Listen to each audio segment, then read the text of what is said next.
Welcome to It's a Fit Life Creations podcast.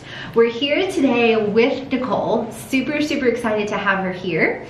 And how Nicole and I first connected, for those of you that don't know and you haven't followed along anything on social media, we actually met at the Bridge Community event and a mini accelerator where they were doing features of their pilots and accelerators from the year before.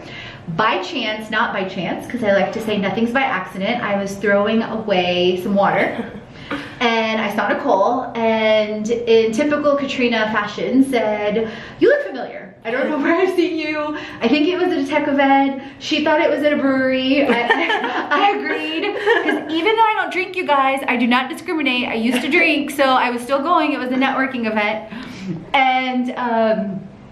And from there, we started chatting. I learned how Nicole had graduated with a degree in kinesiology, super passionate about wellness, about fitness.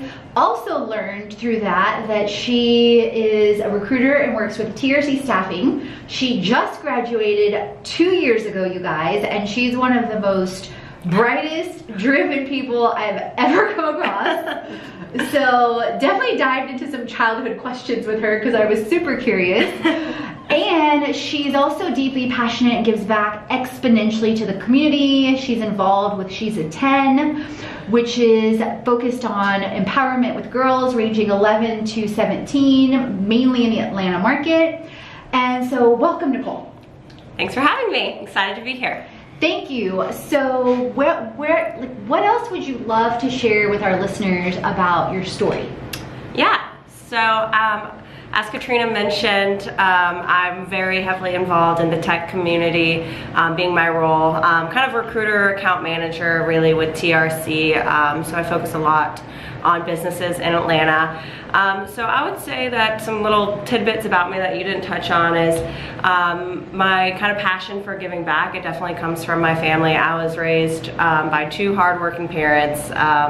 You know, both my parents worked full time. I'm the child of 4, and my siblings would say I'm spoiled, but... Are you the youngest? Yes. Okay. I was reading between the lines there. Yeah. So I would definitely say that passion and drive comes from my upbringing, from my parents, and having that experience, and kind of someone that two resources that I could go to. But also my passion for the community kind of comes when I got into the workforce. I was kind of naive. I was a naive person that I thought, you know, women were just as equal. They were making equal pay. You know, they could do anything men could do, and that's how I was raised.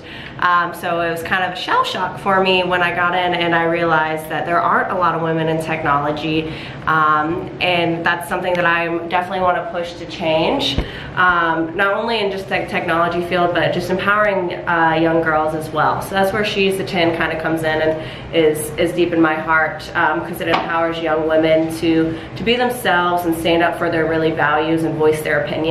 And I think that's something that all women should have the toolkit to do. I love that.